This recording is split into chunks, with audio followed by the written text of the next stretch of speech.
আমি হচ্ছে এই এলাকার নাম্বার ওয়ান হাবিলদার, আমার উপরে কেউ আছে আর যেমনি 10,000 টাকা ধান্দা করবো। শালা ধান্দাই তো নামছি, একটা মক্কেল যাইতেছি না, কোনে মক্কেল পাই। গার্লফ্রেন্ডের লগে অনেকদিন কথা বললাম, মনটার ভিতর খুব ভালো লাগলো। হঠাৎ করে গার্লফ্রেন্ড আমার ডিউটিতে চলে গেল, মনটা আমার অনেক খারাপ। আমি ফোন দিয়ে এখন কি করব? আমি যার সাথে কথা বলছি সে আমার কাছে নেই, সে আছে ডিউটিতে। এই ফোনের আমার দরকার নাই, ফোনের দরকারই নাই আমার।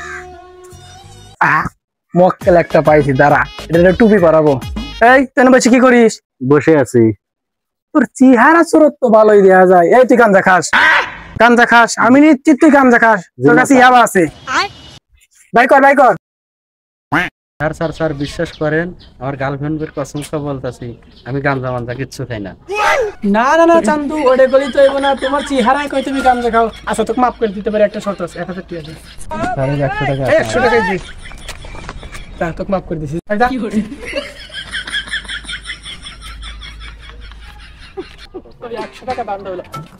ওই 4 টাকা গাড়ি দাঁড়া, ওন থেকে কিছু দান্দা করা লাগবে। আমাদের গাড়ির কাগজপত্রও নাই, হেলমেটও নাই, আর শালা যেই পরিমাণ ঘুষখোর না জানি গাড়িটাই নিয়ে যায়। আরে টেনশন করিস না, শালা যেমনি পড়ে গাড়ি নিয়ে যাবো।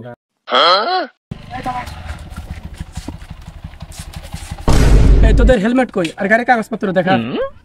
আরে স্যার দাঁড়ান, গাড়ির কাগজপত্র তো দেবই, আপনাকে অনেক হ্যান্ডসাম লাগতেছে। আরে স্যার পোশাকে তো আপনাকে সেই মানাইছে, একদম জোস।